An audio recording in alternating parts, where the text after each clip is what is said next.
bloco Saúde e Equilíbrio com uma convidada especial, maravilhosa, que eu respeito muito, admiro muito a história da Selma Jonas. Selma, é um prazer ter você aqui no estúdio, um prazer ter você no programa Saúde e Equilíbrio, para você contar um pouco para as pessoas que estão assistindo aí, inclusive acredito você que está aí assistindo, provavelmente já passou pelas orientações, pelo preparo físico, pela técnica em dança, em expressão, em consciência corporal, para você estar contando um pouquinho da sua história, né? E fique à vontade e pode vir aí falar, não posso deixar de falar que fui seu aluno, né? Meu parceirão e parceiro de dança. Acho que foi uma época muito boa e acredito, Selma, que se não fosse a sua influência e minha busca em buscar algo para complementar todas as sequelas que eu tinha, se não fosse você na minha vida, talvez eu não estaria aqui hoje da forma que eu estou, né? Eu acho que a artes, ela tira as pessoas e dá a opção de dizer não às drogas e às várias outras coisas. Então, antes de tudo, quero agradecer por tudo que você fez por mim lá atrás, quando criança. Imagina, e a gente que aprende com vocês, né? A gente está sempre aprendendo, é uma troca, né? Então, quero agradecer de estar aqui com vocês também, ser a convidada, né? A segunda, né, Ed? Então, isso me deixa muito feliz. E o tempo que a gente ficou junto, fazendo lá nossos ensaios malucos, vamos, Xande, vamos lá, tarde, e suando, e aquela coisa, e tem espetáculo chegando, será que vai dar? Vai dar, Xande, vamos, salta, Xande. A Selma é demais. Salta, tá muito baixo, pula mais. Faz isso, faz aquilo. Você chegou em São Paulo, né? Chegamos em São Paulo. Chegamos em Ouro Preto, em Minas Gerais. Na Casa da Ópera. Na Casa da Ópera, em Ouro Preto, foi uma experiência muito boa e muito rica culturalmente, porque nós estivemos na Faculdade Federal de Minas, em Ouro Preto, estudamos personagens de Marília de Dirceu, Tomás Antônio Gonzaga, e a gente fazia laboratório onde esses personagens viviam no século XVIII. E na verdade, Selma, até você poderia já, para iniciar, a Casa da Ópera, ela foi a primeira ou a segunda? Não lembro, não me recordo tanto. Eu não tenho essas lembranças, né? Eu sei que ela foi construída em comemoração, foi para filho de Dom Pedro, alguma coisa assim, também não lembro dos detalhes da história não. Mas foi construído aí para o filho segundo, Dom Pedro II, não lembro. Não vou saber os detalhes aí, mas é muito antigo, é muito antigo. O camarim, Edmar, a gente abria para entrar de baixo. E quando a gente entrava dentro do camarim, era feito de pedras mesmo, montanhosas, assim. Tinha pedras maiores que a gente. O camarim, ele é no subterrâneo, né? É um negócio muito louco. Muito louco, mas tinha muita energia, Edmar, foi muito bom aquela experiência. E o interessante nessa viagem, que eu me recordo, assim que nós chegamos em Ouro Preto, o ônibus não entra, né? Porque é muito pesado, tem muitas minas, né? De ouro, Aleijadinho. É cidade histórica, né? Histórica. Então você foi na primeira. Na primeira. Nós ficamos em cartaz 4 anos, né? Isso, então você foi no primeiro ano. Não, fui no segundo ano, você já tinha ido ao primeiro ano. Aí fui no segundo ano, teve uma noite anterior, e naquele instante que nós chegamos, começou uma quadrilha do Rio de Janeiro, subiu, que é próximo, e lá tem uma feira da uva, e aí assim, Ouro Preto é montanha, né? Tem lugares que você até andar a pé é difícil. Menina, tinha polícia pra lá, pra cá, e tiro, e a gente chegando, e naquela época, dificuldade de se comunicar. Aí até que chegou no telefone da Cristal, filha, você tá bem? Tá tendo tiroteio aí, quer dizer, a Rede Globo já tava cobrindo tudo esse evento, e a gente trancado dentro do ônibus, nesse terminal. Ô, tempo bom, né, Selma? Desce com polícia, desce todo mundo do ônibus, todo mundo se esconde, sobe todo mundo do ônibus, todos os caras são ônibus, vai com ônibus pra lá e pra cá. Porque eles pensavam que tinha algum criminoso. Mas tinha, né? Os bandidos estavam, acho que em cima do telhado, inclusive da onde a gente ia ficar, das pousadas, né? E estava exatamente onde a gente ia ficar. Foi então, mesmo. Nós ficamos lá ilhados um tempo, né? Um bom tempo. Selma, é um prazer te conhecer, é um prazer ouvir essa história, esses momentos bons, que é a construção da cultura da gente, né? Da história de vocês, da caminhada, né? De toda a trajetória para chegar onde chegou hoje, para ser conhecida como é conhecida hoje, prestigiada como é, né? Eu gostaria que você continuasse essa história, continuasse contando um pouquinho da sua trajetória, como você iniciou todo esse processo, como surgiu esse sonho dentro de si, porque primeiro a gente idealiza um sonho, né? E depois Deus vai construindo para nós e a gente vai conquistando as coisas, né? É um prazer ter você hoje aqui no nosso quadro. Obrigada. É assim, eu acho que eu já nasci dançando, né? Acho que todo mundo nasce dançando, porque quando você começa a se movimentar, você está dentro do ventre da mãe, você já está dançando. Então, para mim, tudo é dança, tudo é movimento. Que lindo! Acho que a gente dança, a gente fez um curso de psicodança e a gente até trabalha com pessoas que estão totalmente debilitadas e que só mexe os olhos, por exemplo. Então, consegue fazer uma dança com os olhos. E você vê a pessoa se realizando apenas mexendo os olhos, porque ela acompanha a música e tudo mais. Então, existem assim, a dança, ela faz umas maravilhas na vida da gente. Mentalmente ela é elevada a um nível, né? Ó, eu sempre uso uma frase que eu não lembro se coincidiu o que eu disse um dia e já vi alguém falar também. Não sei se eu copiei inconscientemente, mas para mim a dança é como uma oração, eu sempre falo. Porque quando a gente está dançando, você tem cura, você tem. Você está no céu para mim. Para mim é um momento que você está viajando. Eu falo da dança, mas essa dança que a gente. Que eleva. Né? Consciência. A dança que eleva. Então é como uma oração, é um momento que você não consegue pensar em coisas ruins, você não consegue pensar em coisas negativas, você não tem tempo para lembrar do que está acontecendo na política, você não tem como, assim, não dá para você pensar o que está acontecendo com o vizinho, se o vizinho está bravo com você porque você parou na vaga dele ou não. Você não tem esse tempo. Você pode chegar, você sai de casa reclamando, não, eu não quero nem sair de casa hoje, e não quero ir dançar, eu não quero fazer isso, eu não quero ir para a academia, não quero nada. Mas você entrou na escola, você entrou na sala de aula, você ouviu o primeiro toque de piano ali na música, o mundo ficou lá fora, você esquece tudo. É como se você entrasse, sabe, num local de oração mesmo. É verdade, é verdade. É outro mundo. E aí, quando a gente fala de espetáculos também, o que acontece nos bastidores, o que tem por trás de uma montagem de um evento, o que está ali na frente para o público ver, é o mínimo. É um milésimo daquilo que a gente vive. Por isso que eu sempre falo assim, quando os pais falam, mas será que a minha filha vai conseguir se apresentar? Começou há pouco tempo, ela tem jeito para isso ou não tem? Não é se tem jeito, não é se vai aprender. É o momento dela, se ela quer estar em cima de um palco, ela vai ter uma história para contar.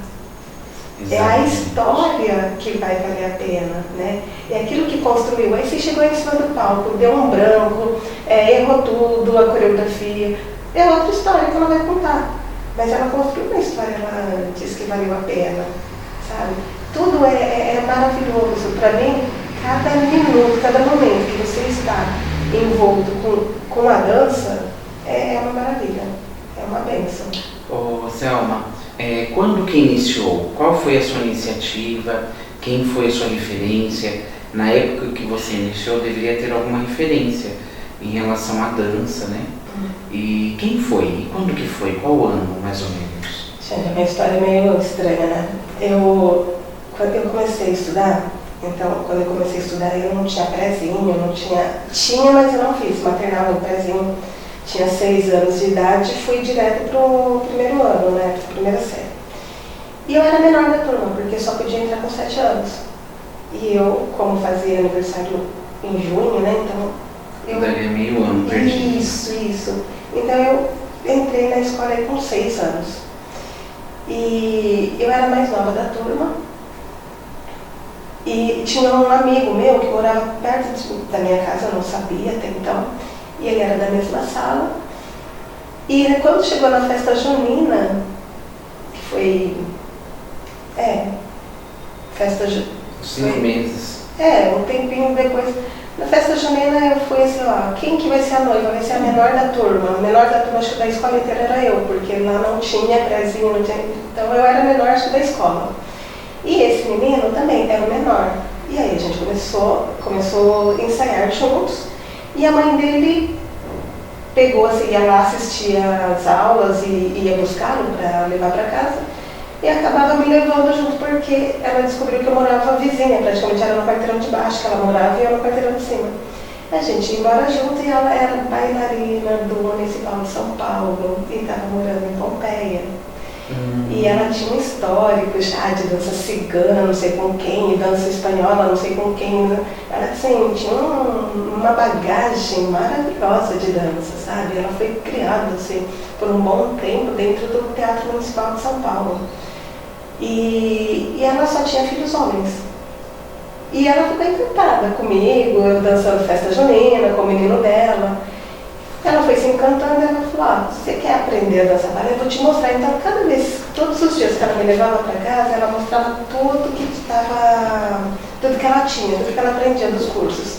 Mesmo eu sendo super nova, ela me mostrava assim, roupas, ela me contava toda a história da dança. Ela foi me formando assim, de uma forma sem eu perceber. É isso, ela foi me pondo naquele mundo clássico, sem eu perceber. Quando eu notei, eu já estava totalmente dentro desse mundo dela. A gente via os vídeos, a gente lia os livros, ela traduzia os livros para mim.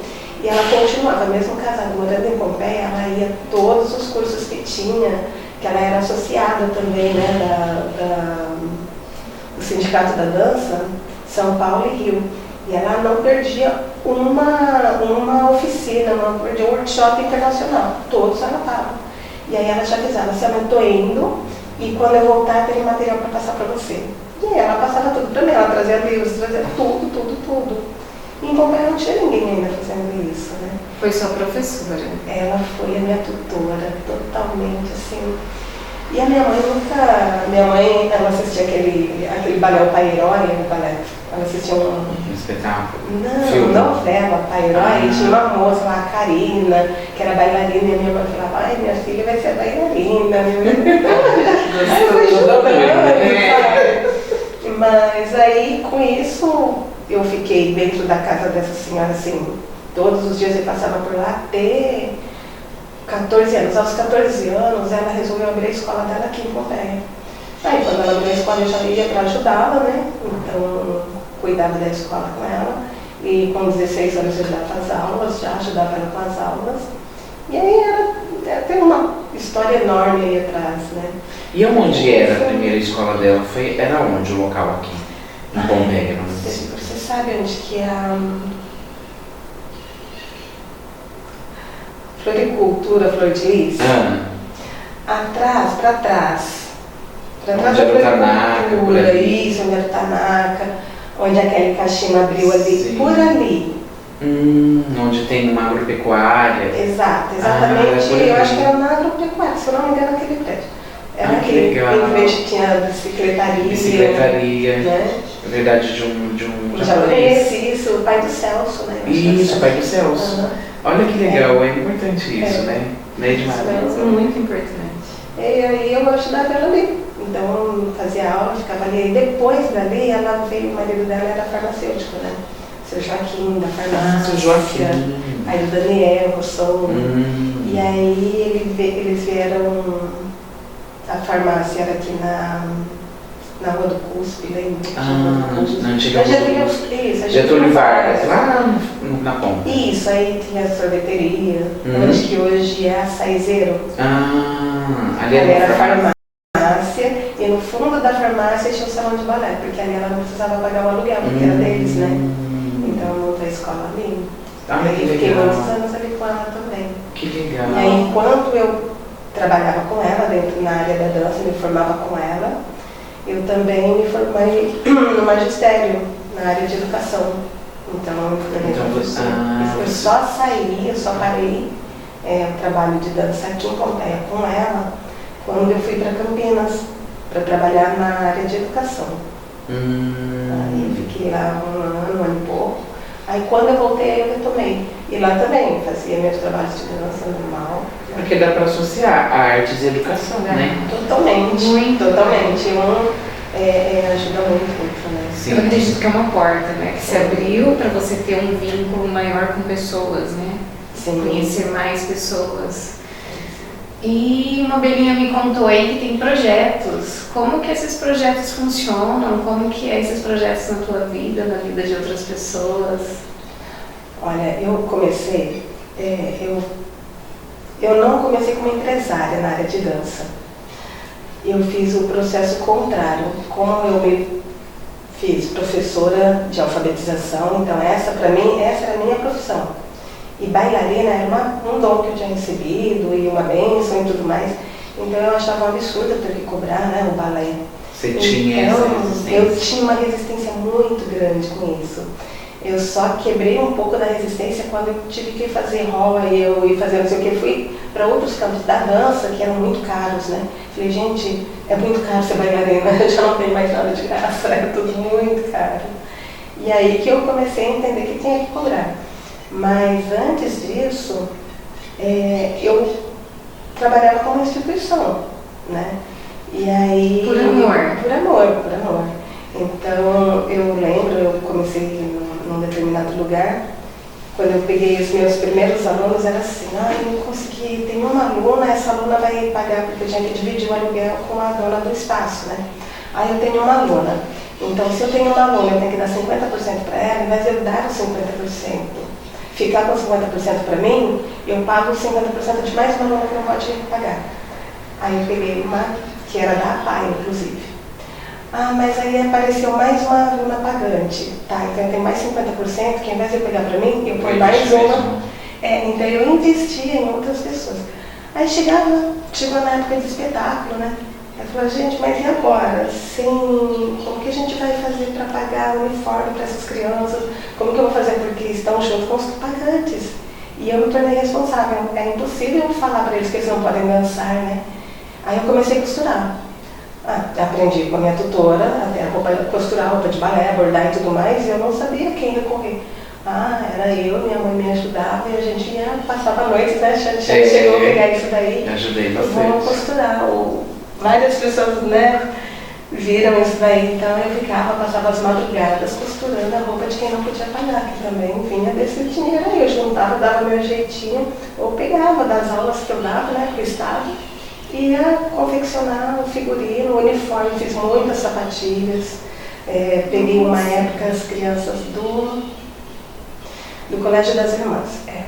Então foi assim que eu abri a minha escola. Consegui abrir a minha escola, mas quando eu abri a minha escola, assim, foi uma coisa assim, muito tensa, porque meu pai, dá tempo de contar, né, a escola, né? Meu pai, ele sempre teve um sonho, meu pai viveu muito tempo assim, cuidando de sítio de outras pessoas. Meu pai com 11 filhos e estava no estado do Paraná, depois estado de Minas, estado não sei de onde, então meu pai estava sempre, né, e sempre cuidando de terras dos outros. E aí quando ele comprou o lugar onde a gente mora hoje, ele é bem grande, tipo uma chácara. E ele sempre falava para meus irmãos têm 6 irmãos homens mais velhos e uma irmã mais velha, 2 mais velhas.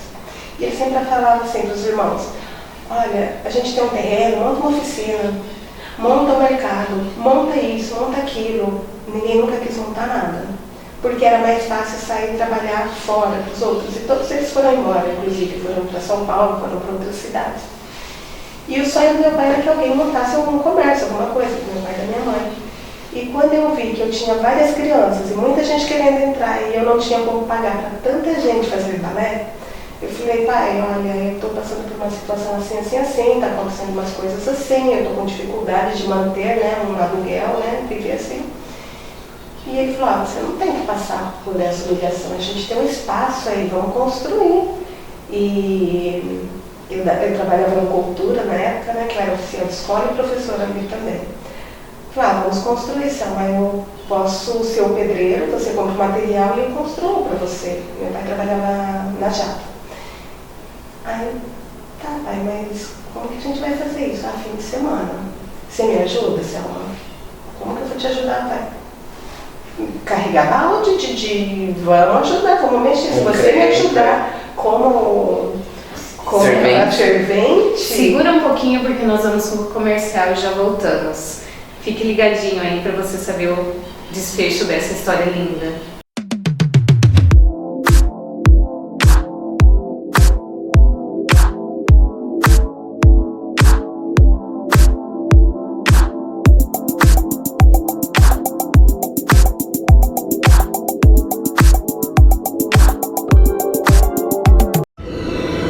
São Paulo são moradias. São Paulo são escolas. São Paulo são empregos. São Paulo são hospitais. São Paulo são estradas. São Paulo são policiais nas ruas. São Paulo sou eu. São Paulo sou eu. São Paulo sou eu. São Paulo sou eu. Para o governo do estado, São Paulo é você. São Paulo são todos.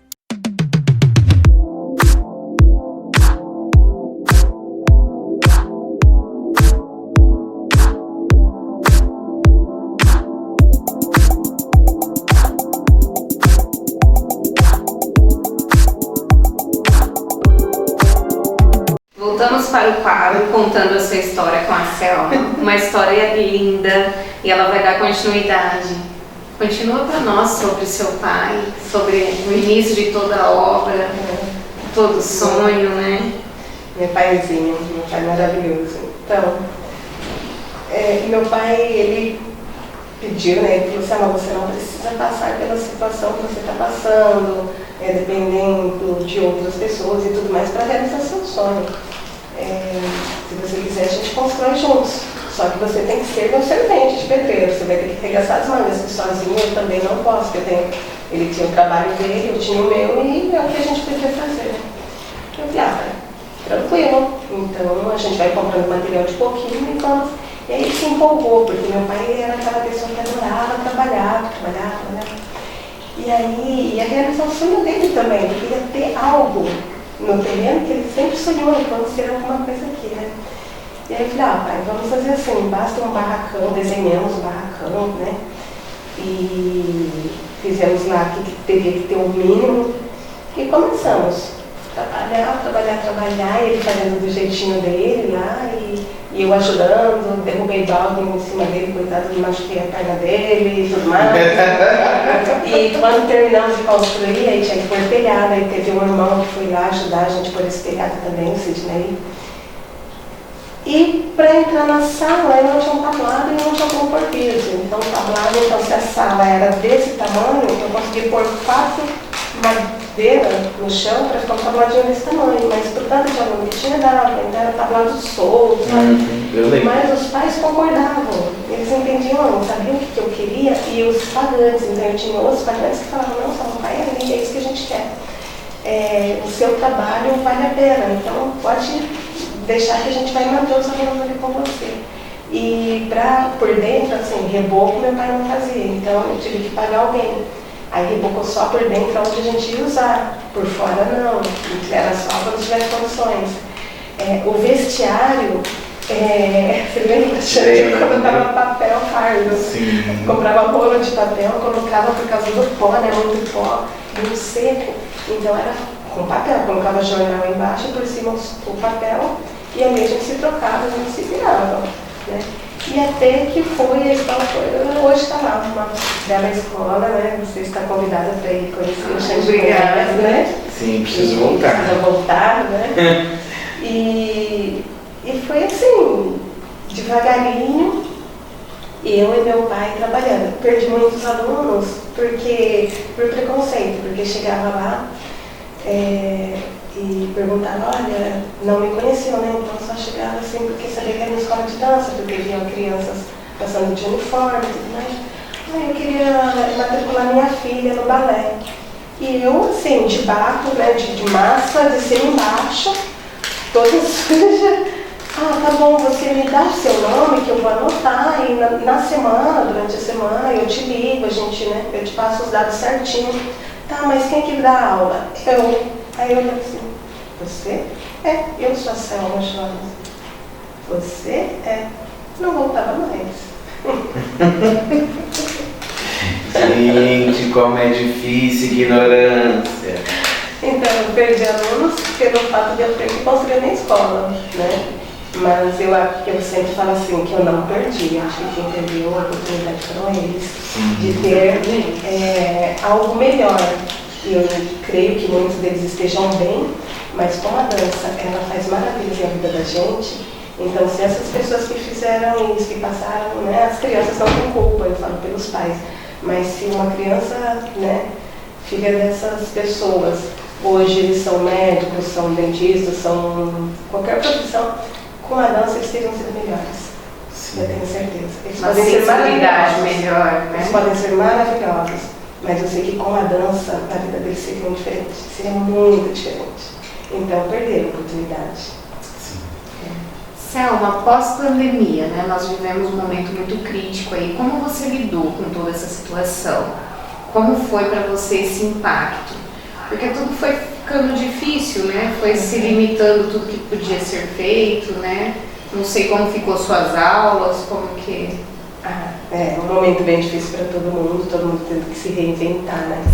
Então, ainda pegando um gancho naquilo que a gente estava falando antes, né, da construção e dos projetos, eu trouxe muita gente, eu consegui formar muitos bailarinos e professores, muitos bailarinos que viajaram pelo mundo, trabalharam fora, né? Muitos bailarinos que representaram a gente aí fora do Brasil, muitos professores que hoje trabalham em Pompeia com outras instituições, muitos professores e bailarinos que trabalham em instituições no Oriente, em Gana, Marília, na região. E muitos desses, assim, digamos que 90% vieram desses bolsistas carentes que eu acolhia, né? Gente. Que a gente acolhia ali. E graças a Deus hoje estão super bem. Então, esses alunos, esses primeiros, eram base para aqueles outros que vinham depois. Então, eram esses que hoje são professores, são excelentes profissionais, eles me ajudavam a dar base para os outros que estavam chegando. Então, tinha um ciclo. E aí, todo mundo seguia a regra da escola, todo mundo tinha um padrão, né? O próprio padrão vibratório era diferente. E a educação, tudo era uma regra, digamos assim. Disciplinado, né? Era uma disciplina X, era uma coisa muito boa. Com a pandemia, esse ciclo quebrou.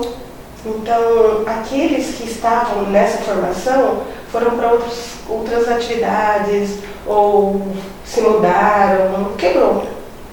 E aí a gente está tendo que começar do zero mesmo.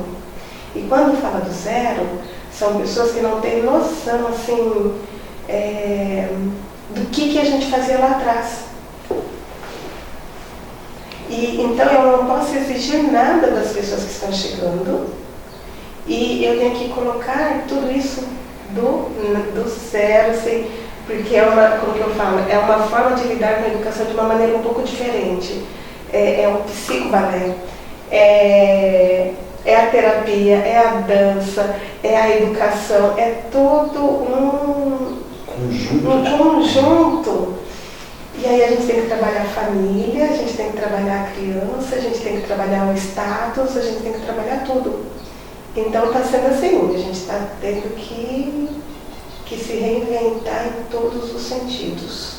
Pelo que eu pude observar com todo esse ciclo de Covid, toda essa situação que nós vivemos, as pessoas estão mais fragilizadas, né?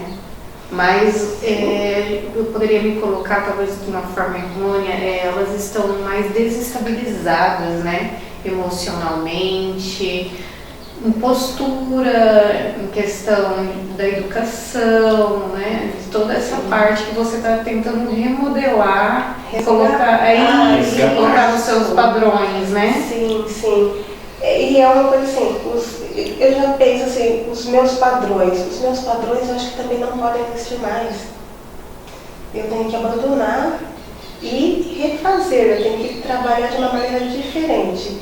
Porque a gente tem que trazer as pessoas, a gente tem que ir até o mundo delas, das pessoas que estão ao nosso redor, que querem nossa ajuda. Seja para aprender um passo de balé, ou seja para uma questão educacional, né? Comportamental. Então, não adianta eu chegar e falar assim, agora é assim que funciona e você tem que vir para o meu padrão. Não, eu tenho que ir até o deles. Na realidade, é uma adaptação do momento hoje e agora, né? Viver o agora. Só que aí que tá o problema. Você chega assim, como que eu vou chegar até no mundo deles se eles estão todos perdidos, está todo mundo sem saber, está todo mundo totalmente sem noção de onde está, para onde tem que ir ou o que quer. Entendeu? Por isso que eu acho importante ter um programa sério, ter um quadro, agradecer toda a nossa equipe, Edmara, de ter um quadro para contar a história das pessoas e levar essas informações. Eu também gostaria de fazer um apelo, você que passou pelas mãos da professora Selma Jonas no Centro de Dança, vá visitar, pergunta se está precisando de uma ajuda. Eu acho que a união, ela forma uma força incomparável, não é? Então, como você que foi aluno, né, você que está assistindo, quer contribuir com o Centro de Dança, procure o nosso, através das nossas redes sociais, procure as informações. Nós vamos estar deixando, já pedir para a equipe, estar deixando o telefone, o contato do Centro de Dança, professora Selma Jonas, para estar ajudando, porque, gente, é isso mesmo, é resgatar. Sim. E é muito difícil, né? E é assim, o que eu não posso, o padrão que eu não posso mudar, que assim, para cada passo de dança que eu ensino, é um passo na vida que a pessoa vai dar também. Então isso a gente não pode perder. É a única coisa que a gente não pode perder ali. Se eu ensino uma criança a caminhar, que seja desse ponto aqui, 3 passos à frente, tem criança que para sair daqui, dá 3 passos, ela pensa 1000 vezes. E é isso que eu vou explicar para ela, que ela não precisa pensar 1000 vezes. Ela precisa focar e ir, ela tem que ganhar confiança. Então, esse passo que ela vai dar é o que vai fazer diferença para a vida dela lá fora. Independente se ela vai ser bailarina ou não. Então, é cada passo que é um ensinamento para a vida. Isso a gente não perde. E com toda essa essência que você vem passando para nós, a família é importante estar junto? Como funciona essa questão? Eu estou falando das dificuldades que a gente encontra, mas assim, eu tenho que agradecer muito às famílias que estão conosco, que confiam no nosso trabalho, que está ali, porque põe as crianças nas nossas mãos, né? Porque a família é tudo. Não tem, se não tiver o apoio da família, o que a pessoa tem na vida? Né? Eu acho que família é tudo. Agora as pessoas falam assim, mas eu não tenho um pai, eu não tenho mãe que me apoia, eu não tenho meus irmãos, eu sou sozinha no mundo. Não, você não é sozinho, você pode construir uma nova família. Sim. Os amigos podem tornar seus. Sim. Os pais e os amigos tornam sua família. E um dia você vai ter gratidão pela tua família, ainda que ela não te queira bem. Ainda que ela possa dizer, por N motivos que eles têm, que você é a ovelha negra da família e você não é bem-vindo ali. Mas você é bem-vindo no outro espaço, né? Então, sempre, família é importante. Se você não está bem com a sua, crie uma outra que seja com uma amiga que te queira bem, que te eleve, né? E um dia você vai agradecer aquela outra família. Sim. É isso, família é base. Selma, eu gostaria de te agradecer, dizer que foi de grande aprendizado para nós. Acredito que para os nossos telespectadores a mesma coisa, porque conhecer um pouco da cultura, né, uma cultura diferente, né, saber que tem pessoas preocupadas com o bem-estar de outras pessoas que desejam e buscam fazer a diferença na vida de alguém é muito importante. Eu te agradeço muito, viu? Que Deus abençoe o seu trabalho. Amém. Eu só gostaria, Edmara, de pedir alguém me contou que você está em outra formação agora recentemente. Poderia, para a gente fechar rapidinho, antes dos comerciais? Vou fazer só um outro comentário antes. Estou de volta com o Colégio das Freiras, das Irmãs, tá? Yes. Um trabalho voluntário. Eu fiquei 10 anos com eles e agora estou retomando, tá bom? Que legal. E tem uma outra formação agora, né? Agora tem mais uma formação, além de educadora, né, de professora educadora, além de bailarina, tem as terapias complementares. Eu estou me formando em terapias integrativas complementares e estou muito feliz porque estou estagiando com você, né? Então... Eu não podia, desculpa, eu não podia de perder essa oportunidade, viu, Edmara? Não podia. Tenho que agradecer muito por abrir as portas para eu fazer esse estágio aí e terminar esse meu curso aí, mais um curso aí. E você só conseguiu porque um dia você plantou no jovem, talvez, que era desacreditado da sociedade aqui no município de Pompeia. Então, você está colhendo aquilo que você plantou. Ai, parabéns. Mérito seu. E é isso aí, gente.